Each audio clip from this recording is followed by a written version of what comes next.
So we're excited to bring you this next one. It was a trip to Siwa Oasis. It's far in the western desert near the Libyan border. A long trip, bus journey. So we decided to stop off in a Mediterranean town. It was about 7 hours bus drive. A town called Marsa Matrouh. An overnight stop there gave us the opportunity to snoop around the town and see what was going on. Very popular destination for the Egyptians. It was full of candy floss and fun rides, which isn't really our scene, but disappointed to see all the litter on the beach. We did have a swim in the Med. It was pretty chilly, but it was lovely. And we managed to go into this town and have a look around the night market. Amazing. And had some incredible fish. But our main reason was not to be there for Marsa Matrouh. That was just a stop off. Our main mission was to get to Siwa Oasis, which was another 3 or 4 hour bus ride from Matrouh. And that's what we're going to bring you today.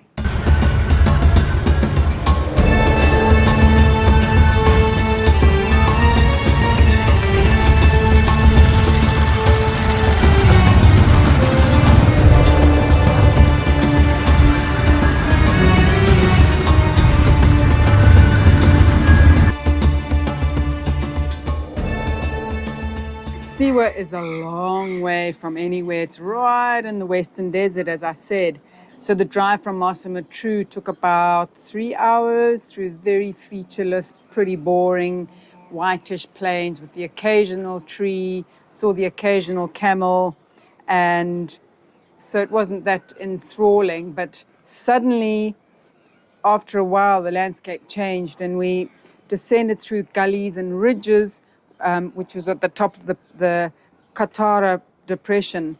And surprisingly, there were date palms everywhere, and the vegetation sections stretched from about 80 kilometers from east to west. And there were 2 huge big lakes that we can see from the top of this depression. So, yeah, I mean, we were in a real oasis.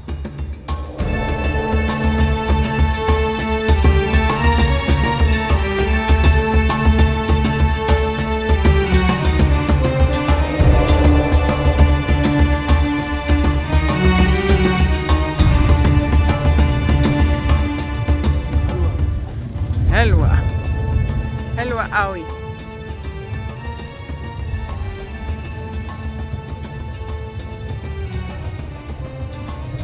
Whoa, hope you're not going to fall in the river.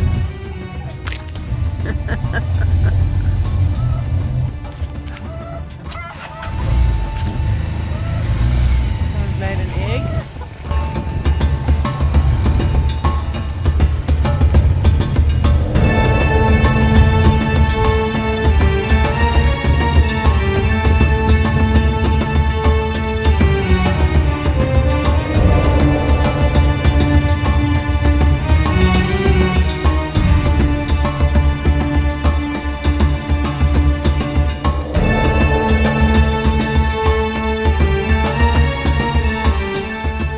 First little mission after we had been dropped off at our beautiful hotel. Wow, it was stunning.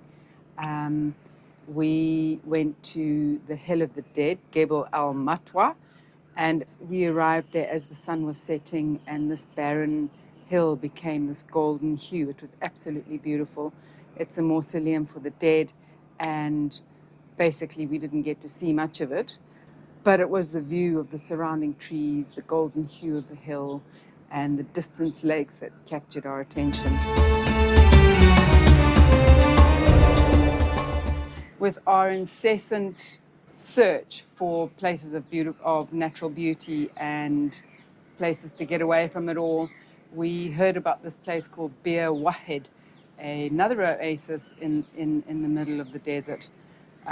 We eventually found someone that could take us, and we had to take an armed escort because of its location to Libya. It's quite close to Libya. And in hopped this guy with a gun, and off we went, doing a bit of dune surfing, which was petrifying. in this 4x4. These guys go crazy fast up and down these dunes.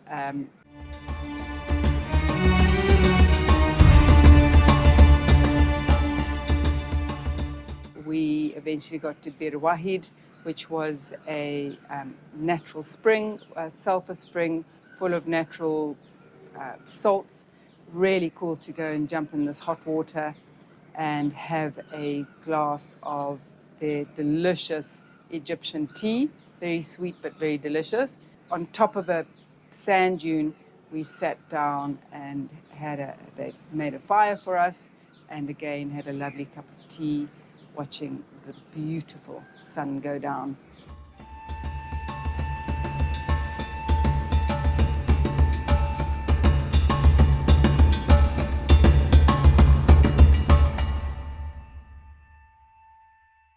We were then escorted to like a glamping place because we weren't allowed to sleep alone in the desert, and they fed us, and then in the cover of darkness, we snuck out of the camp onto a hill and laid our sleeping bags down under the stars.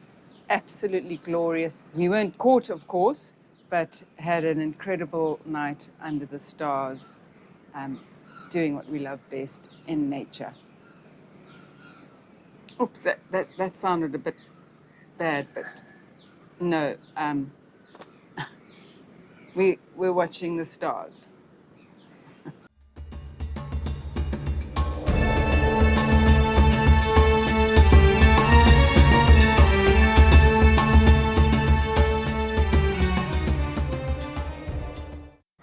It never rains in Siwa. Well, almost never, but I'll talk about that a little later. But the actual Siwa itself is an oasis. That's what it's called. That's why we're there. And it's fed by a whole lot of these natural springs that feed into the lakes, which obviously water all this agriculture, the date palms. There's just loads of agriculture all around. It's incredible just to think of this whole place surrounded by sand, and there, because of this life-giving water, they've built up this little community. The ancient fortress called Shali Ghani was built on a hill, and it was built with salt and mud bricks. And in 1926, it rained for 3 days solidly, and these bricks just melted away. Eventually, the whole fortress had to be abandoned, and what remains is this mind-blowing place that we went and visited. Today, there have been some renovations, but the ruins still make for a really unique walk. Weird shapes and sizes appear everywhere, and you can walk all over the place, and these little paths take you to various little inlays and inlets.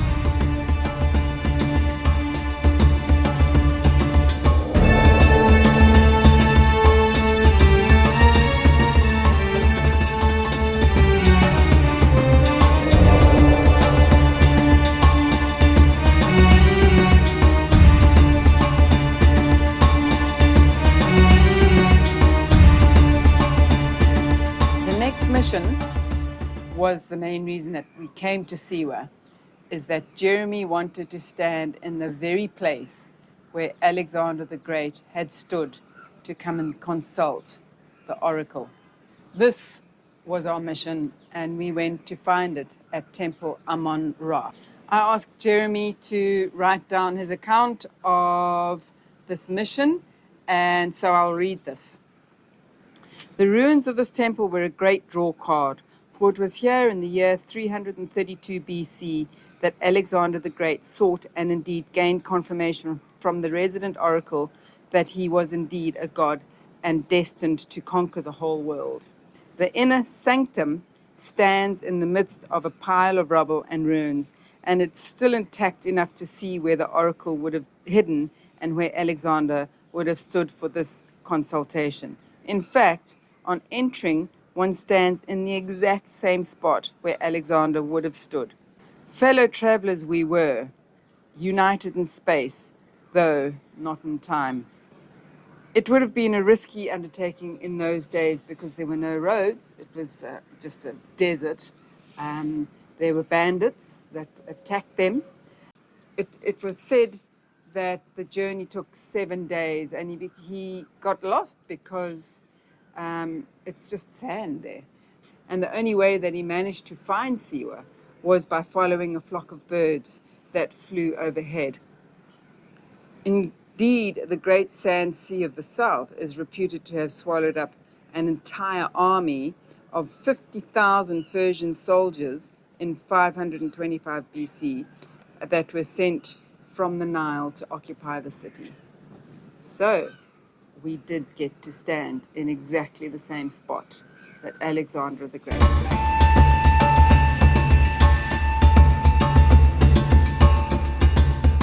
The Salt Lakes were another amazing experience where we went and swam in this very, very dense salinated water and just literally floated on top. A bit like the Dead Sea, and crazy experience.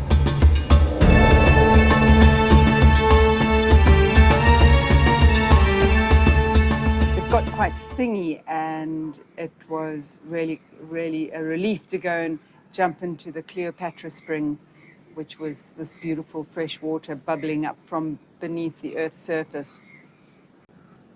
This spring was named Cleopatra Spring because apparently one of the Cleopatras used to go and visit on a regular occasion, to go and bathe there to preserve her natural appearance.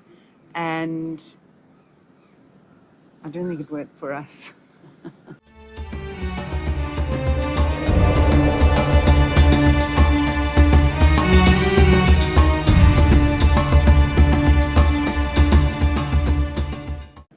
And finally, our last night was at the magical Takhahan. I'll put the name up there, Takhahan resort. This was on the western side of the Siwa Lake, and we managed to go and explore around the deserts there, up in the hills, just finding out what we could find. Didn't find much really, but it was lovely to just get out and walk in nature. Saw a few birds actually, and we then settled down to watch the most magical sunset, second to none, as the reflections on the still water of the lake were exceptional.